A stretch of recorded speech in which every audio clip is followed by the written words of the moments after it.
ప్రస్తుతం మనతో పాటు బీఆర్ఎస్పీ రాష్ట్ర కార్యదర్శి జంగయ్య ఉన్నారు. అన్న, అసలు ఏంది ఈ కేసులో కేటీఆర్ గారు అరెస్ట్ అయ్యేటువంటి అవకాశం కనిపిస్తూ ఉందా?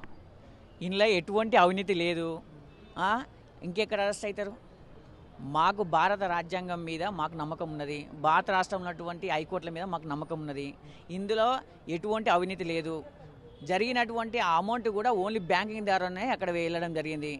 ఓన్లీ డైవర్షన్ పాలిటిక్స్లో భాగంగా రేవంత్ రెడ్డి ప్రజలను 6 గ్యారెంటీలు అమలు చేయడం చేతగాక ఓన్లీ డైవర్షన్ పాలిటిక్స్లో భాగంగా ఇదిగో రేపు మాపు ఈరోజు లయల్ వచ్చి వెనుక అని విచారించకపోవడం, మళ్ళీ రేపు అని విచారిస్తానని చెప్పడం, ఓన్లీ డైవర్షన్ పాలిటిక్స్ చేస్తుండు. నీకు పాలన చేయడం చేత కాదని చెప్పు రేవంత్ రెడ్డి. తెలంగాణ సమాజానికి మొత్తం క్షమాపణలు చెప్పి రాజీనామా చేయి.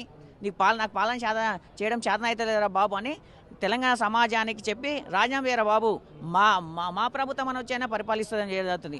ఈరోజు ఈ ఫార్ములా రేస్ కార్ అనేది ఈ తెలంగాణ రాష్ట్రంలో నిర్వహించడం అనేది చాలా గొప్ప విషయం. ఎందుకంటే ప్రపంచంలోనే కొన్ని లిమిటెడ్ దేశాల్లో మాత్రమే ఈ ఫార్ములా కార్ రేస్ అనేది నిర్వహిస్తారు.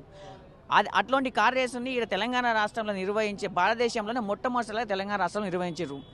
దీనివల్ల తెలంగాణకు పెట్టుబడులు రావడం జరిగింది, తెలంగాణకు లాభాలు రావడం జరిగింది. అప్పుడు ఉన్నటువంటి ప్రధాని నరేంద్ర మోడీ మెచ్చుకోవడం జరిగింది, ప్రతిపక్షంలో ఉన్నటువంటి రాహుల్ గాంధీ మెచ్చుకోవడం జరిగింది,